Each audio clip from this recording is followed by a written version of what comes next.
Olá, esta é a quarta e última parte da aula sobre a Lei 6360 de 1976. E se você quiser adquirir o PDF desta aula completo e atualizado, todo esquematizado para ajudar no seu estudo, mas sem questões de concursos de diversas bancas com respostas comentadas, é só clicar no link que está na descrição deste vídeo. Então, vamos começar falando sobre a autorização das empresas e também o licenciamento destes estabelecimentos. Bem, para que as empresas que mexam com esses produtos que são controlados por esta lei venham a funcionar, elas dependerão de uma autorização de funcionamento, e esta autorização ela é emitida pela Anvisa. E como que é realizada essa concessão de autorização de funcionamento? Ela deve ocorrer mediante a solicitação de cadastramento de suas atividades pela empresa e também através do pagamento da respectiva taxa de fiscalização de vigilância sanitária. Lembram que já falamos sobre isso, que antes dessa empresa ela começar a funcionar, a vigilância sanitária ela precisa fazer uma inspeção nesse estabelecimento para ver se ela realmente está de acordo com a legislação. Além disso, esta autorização de funcionamento ela é válida para todo o território nacional e ela deve ser atualizada conforme regulamentação específica da Anvisa.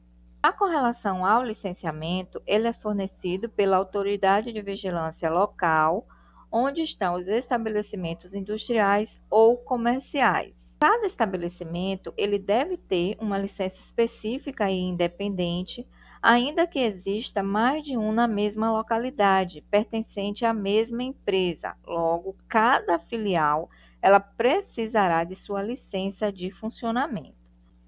Dependerá de haver sido autorizado o funcionamento da empresa pelo Ministério da Saúde, ou seja, para que a empresa ela consiga o licenciamento, ela precisa possuir a autorização de funcionamento que é emitida pela Anvisa.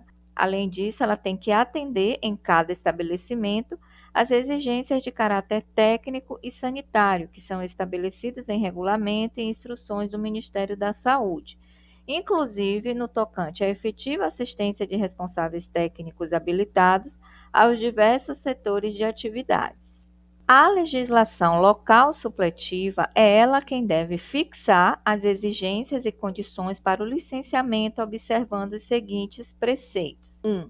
Quando um só estabelecimento industrializar ou comercializar produtos de natureza ou finalidade diferentes, esta empresa ela fica obrigada a possuir instalações separadas tanto para a fabricação quanto para o acondicionamento dos materiais, das substâncias e também dos produtos acabados. Outra exigência é que ela deve ter localização adequada das suas dependências, proibição de residências ou moradia nos imóveis a ela destinados e nas áreas adjacentes. E, por fim, ela deve ter a aprovação prévia, que é emitida pelo órgão de saúde estadual, tanto dos seus projetos quanto das suas plantas, dos edifícios. E também deve ter ocorrido uma fiscalização da respectiva observância. Agora falaremos sobre a responsabilidade técnica. É obrigatório que as empresas elas mantenham responsáveis técnicos e estes responsáveis técnicos eles devem estar legalmente habilitados, devem estar em quantidades suficientes, qualitativa e quantitativamente, para adequada cobertura das diversas espécies de produção em cada estabelecimento. Caberá a este responsável técnico elaborar o relatório a ser apresentado ao Ministério da Saúde para fins de registro do produto e também cabe a ele dar assistência técnica efetiva ao setor sob sua responsabilidade profissional. Embora venha cessar a prestação de assistência ao estabelecimento ou este deixe de funcionar, perdurará por 1 ano a contar da cessação a responsabilidade do profissional técnico pelos atos até então praticados. Então, só depois de decorrido 1 ano da saída deste profissional da empresa é que ele não responderá mais sobre os seus atos que foram praticados neste período. Bem, e não é só o responsável técnico que responde legalmente. Então, vamos ver que a normativa nos fala aqui. independentemente de outras combinações legais, inclusive penais, de que sejam passíveis os responsáveis técnicos e administrativos. A empresa, ela também responderá administrativamente, civilmente, por infração sanitária resultante da inobservância desta lei e de seus regulamentos e demais normas complementares. Vamos ver agora o que a normativa nos fala sobre a rotulagem e publicidade destes produtos. Vou começar falando sobre os rótulos. Então, é o Poder Executivo que dispõe em regulamentos sobre rotulagem, bulas, impressos, etiquetas e prospectos destes produtos. Ainda com relação aos rótulos, os medicamentos, eles deverão obrigatoriamente exibir nos seus rótulos, nas suas bulas, impressas, etiquetas, embalagens e nos materiais promocionais, além do nome comercial ou da sua marca, a denominação comum brasileira ou, quando for o caso, a denominação comum internacional. E esta informação ela deve estar em letras e caracteres com tamanho nunca inferior à metade do tamanho das letras e caracteres do nome comercial ou marca do produto. Os rótulos de medicamentos, de drogas e de produtos correlatos, eles deverão possuir características que os diferenciem claramente entre si e que inibam erros de dispensação e de administração, trocas indesejadas ou uso equivocado. Além disso, os medicamentos que contenham substâncias proibidas pelo Código Mundial Antidopagem, eles deverão trazer obrigatoriamente alerta com essa informação nos rótulos, nas bulas, nos materiais destinados à propaganda e também na sua publicidade. E aí este código, ele é um documento universal que serve como base ao Programa Mundial Antidopagem nos esportes. E ele tem como objetivo estimular o esforço antidopagem através da harmonização universal dos princípios antidopagem. Já sobre a propaganda deste produto, a normativa diz o seguinte: a propaganda, ela somente poderá ser promovida após a autorização do Ministério da Saúde, que é a Anvisa, sob qualquer forma de divulgação e meio de comunicação. E aí, quando se tratar de droga, medicamento ou qualquer outro produto com a exigência de venda sujeita à prescrição médica ou odontológica, ou seja, os medicamentos que são tarjados, a propaganda ela fica restrita a publicações que se destinem exclusivamente à distribuição a médicos, cirurgiões, dentistas e farmacêuticos. Então, esta publicidade ela não pode ser ao público em geral, e sim somente a estes profissionais.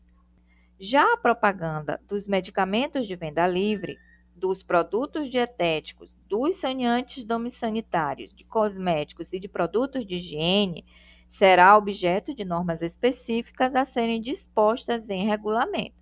E aí, esse tipo de propaganda, ela será assunto de uma próxima aula. Bem, não poderão constar de rotulagem ou de propaganda designações, nomes geográficos, símbolos, figuras, desenhos ou quaisquer indicações que possibilitem interpretação falsa, erro ou confusão quanto à origem, procedência, natureza, composição ou qualidade, que atribuam ao produto finalidades ou características diferentes daquelas que realmente possua. Com relação agora às embalagens deste produto, vamos ver o que a normativa nos fala.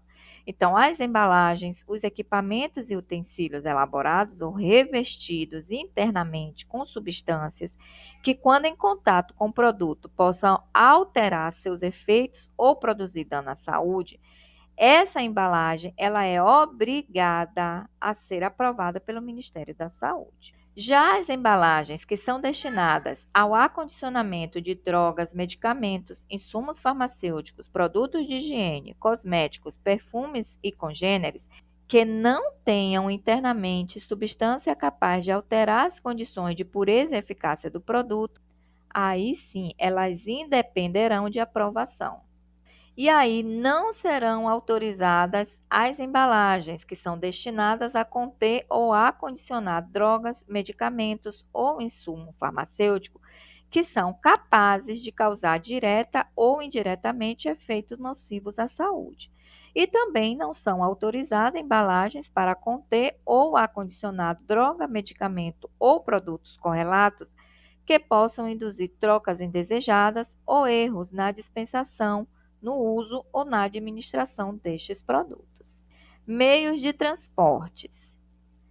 Bem, nos veículos que são utilizados no transporte de drogas, de medicamentos, de insumos farmacêuticos e correlatos e também produtos dietéticos de higiene, perfume e similares, eles devem assegurar as condições de desinfecção e higiene necessárias à preservação da saúde humana. Já aqueles produtos que exigem condições especiais de armazenamento e de guarda, eles devem ter veículos de transportes que sejam dotados de equipamento que possibilite acondicionamento e conservação, capazes de assegurar as condições de pureza, segurança e eficácia destes produtos. Infrações e penalidades. Temos que entender o seguinte: quando falarmos em medicamento, droga e insumo farmacêutico, este produto ele pode ter sido alterado, adulterado ou estar impróprio para uso. Já quando falarmos em produto de higiene, cosmético, perfume ou similar, estamos falando de um produto que foi fraudado, falsificado ou adulterado. E aí vamos entender passo a passo. Então, considera-se alterado, adulterado ou impróprio para uso o medicamento, a droga e o insumo farmacêutico que houver sido misturado ou acondicionado com substância que modifique seu valor terapêutico ou a finalidade a que ele se destine. 2. Quando houver sido retirado ou falsificado, no todo ou em parte, elemento integrante de sua composição normal, ou quando for substituído por outro de qualidade inferior, ou modificado a sua dosagem, ou lhe tiver sido acrescentada substância estranha à sua composição, de modo que esta se torne diferente da fórmula constante do registro no Ministério da Saúde. 3. Quando o volume não corresponder à quantidade aprovada. E 4. Quando suas condições de pureza, qualidade e autenticidade não satisfizerem as exigências da farmacopeia brasileira ou de outro código adotado pelo Ministério da Saúde. Agora, quando ocorrer alteração, que seja pela ação do tempo ou uma causa estranha à responsabilidade do técnico da empresa, aí esta empresa ela fica obrigada a retirar imediatamente este produto do comércio para a correção ou substituição do mesmo, sob pena de incorrer a ele infração sanitária. Já com os produtos de higiene, cosmético, perfume ou similar, considera-se fraudado, falsificado ou adulterado 1. Quando for apresentado com indicações que induzam a erro, engano ou confusão quanto à sua procedência, origem, composição e finalidade. 2. Quando este produto não observar os padrões e paradigmas estabelecidos nesta lei e em regulamento ou as especificações contidas no seu registro.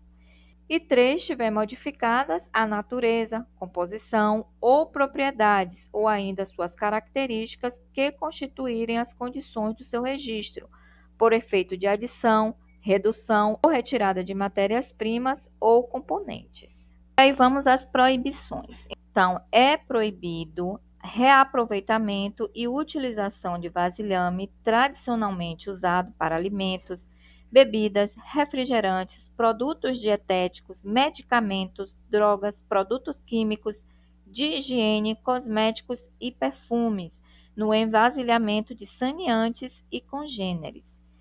E é proibida também colocação de novas datas ou reacondicionamento em novas embalagens de produtos cujo prazo de validade já tenha sido expirado, exceto os soros terapêuticos que puderem ser redosados e refiltrados. Vamos ver agora quais são as infrações graves ou gravíssimas segundo esta normativa.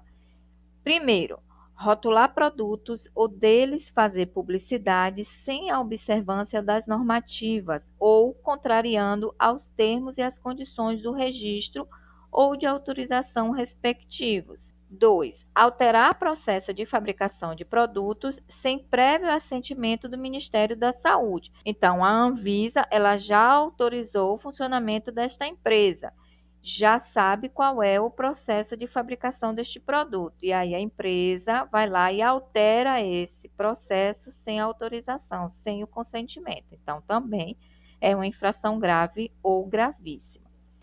3. Vender ou expor à venda produto cujo prazo de validade esteja expirado, ou seja, produto vencido. 4. Apor novas datas em produtos cujo prazo de validade haja expirado ou reacondicioná-los em novas embalagens, excetuados os soros terapêuticos que puderem ser redosados e refiltrados. 5. Industrializar produtos sem assistência de responsável técnico legalmente habilitado. 6. Utilizar na preparação de hormônios órgãos de animais que não estiverem sãos ou que apresentarem sinais de decomposição no momento de serem manipulados, ou que provenham de animais doentes, estafados ou emagrecidos. Revender produtos biológicos não guardados em refrigerador, de acordo com as indicações determinadas pelo fabricante e aprovadas pelo Ministério da Saúde, e aplicar raticida, cuja ação se produza por gás ou vapor em galerias, bueiros, porões, sótãos ou locais de possível comunicação com residência ou locais frequentados por seres humanos ou animais úteis. Vamos agora falar sobre a fiscalização. Então, a ação de vigilância sanitária, ela deve abranger todo e qualquer produto de que trata esta lei, inclusive os dispensados de registro. Além disso, os correlatos, os estabelecimentos de fabricação, distribuição, armazenamento e venda e os veículos destinados ao transporte destes produtos. Ficam igualmente sujeitos à ação de vigilância à propaganda dos produtos e também das marcas por qualquer meio de comunicação, à publicidade, também à rotulagem e etiquetagem destes produtos. E esta ação de vigilância sanitária, ela se efetuará permanentemente, constituindo atividade rotineira dos órgãos da saúde. A ação fiscalizadora, ela é de competência do órgão federal de saúde e também do órgão de saúde estadual, dos territórios ou do Distrito Federal. E vamos ver o que cabe a cada um destes órgãos. Então, cabe ao órgão federal de saúde, quando o produto estiver em trânsito de uma para outra unidade federativa, em estrada, via fluvial, lacustre, marítima ou aérea, sob controle de órgãos federais. Quando se tratar de produto importado ou exportado e quando se tratar de colheitas de amostras para análise de controle prévia e fiscal.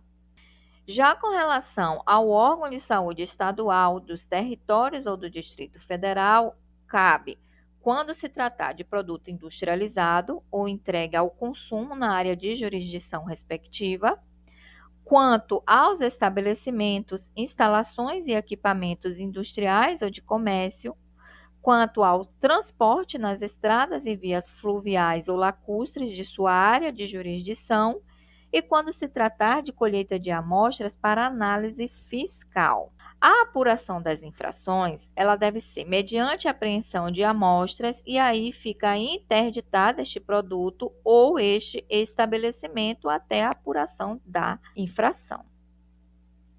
Caso seja comprovada esta infração, aí deve ocorrer apreensão e inutilização do produto em todo o território nacional e o cancelamento do registro e a cassação da licença do estabelecimento. E aí isso só vai se tornar efetivo após a publicação da decisão condenatória irrecorrível no Diário Oficial da União, ou seja, quando a empresa não tiver mais como recorrer a esta decisão. As análises fiscais e de controle para fins de fiscalização e monitoramento destes produtos, eles deverão ser realizadas por laboratório oficial, que são instituídos no âmbito da União, dos Estados, do Distrito Federal ou dos municípios, ou por laboratórios públicos ou privados credenciados para tal fim. E aí, o credenciamento destes laboratórios deve ser realizado pela Anvisa ou pelos próprios laboratórios oficiais. nos termos de regulamentação específica que é ditado pela Anvisa.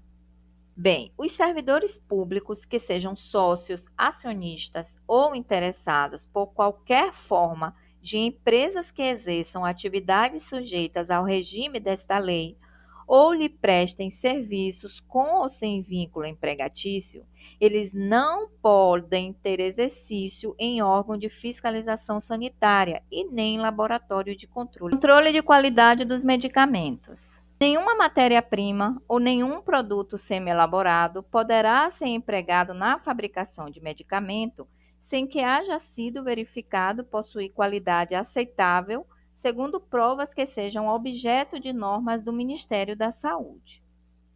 E aí o Ministério da Saúde é ele quem deve baixar normas e aperfeiçoar mecanismos destinados a garantir ao consumidor a qualidade dos medicamentos, tendo em conta a identidade, atividade, pureza, eficácia e inocuidade dos produtos e abrangendo as especificações de qualidade e fiscalização desta produção.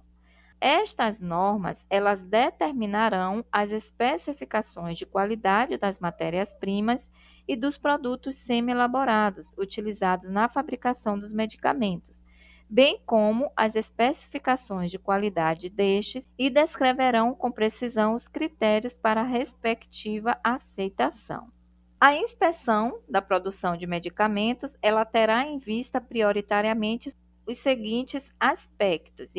E aqui já foi questão de concurso. Então, a fabricação, tendo em conta os fatores intrínsecos e extrínsecos desfavoráveis, inclusive a possibilidade de contaminação das matérias-primas, dos produtos semi-elaborados e do produto acabado. E 2, o produto acabado, a fim de verificar o atendimento dos requisitos pertinentes aos responsáveis técnicos pela fabricação e inspeção destes produtos, aos locais e equipamentos, ao saneamento do meio, às matérias-primas e aos sistemas de inspeção e autoinspeção, e também registro de medicamentos. Todo estabelecimento que é destinado à produção de medicamento, ele deve possuir departamento técnico de inspeção de qualidade que funcione de forma autônoma em sua esfera de competência, que tem a finalidade de verificar a qualidade das matérias-primas ou substâncias, vigiar os aspectos qualitativos das operações dos medicamentos produzidos e realizar os demais testes necessários, sem prejuízo, claro, do controle e da fiscalização a cargo dos poderes públicos. É facultado aos laboratórios industriais farmacêuticos realizar os controles de qualidade em institutos ou laboratórios oficiais, mediante convênio ou contrato entre eles. Todos os informes sobre acidentes ou reações nocivas causadas por medicamentos, eles devem ser transmitidos à autoridade sanitária competente. As mudanças operadas na qualidade dos medicamentos e qualquer alteração de sua característica física deve ser investigada com todos os detalhes e, uma vez comprovado, será objeto das medidas corretivas cabíveis. E para você que chegou até aqui, parabéns! Vamos falar agora sobre o último título desta lei, os órgãos de vigilância sanitária. E aí as atividades de vigilância sanitária serão exercidas, então, quando for no plano federal, será realizada pelo Ministério da Saúde, na forma da legislação e dos regulamentos, e quando for nos estados, territórios e no Distrito Federal, através de seus órgãos próprios, observadas as normas federais pertinentes e a legislação local supletiva. Bem, pessoal, chegamos ao final desta aula. Eu abordei esse conteúdo em 4 partes, foram 4 aulas, e aí na próxima aula eu vou trazer questões de concurso para que você possa praticar e fixar de vez esse conhecimento. Aguardo vocês e até mais.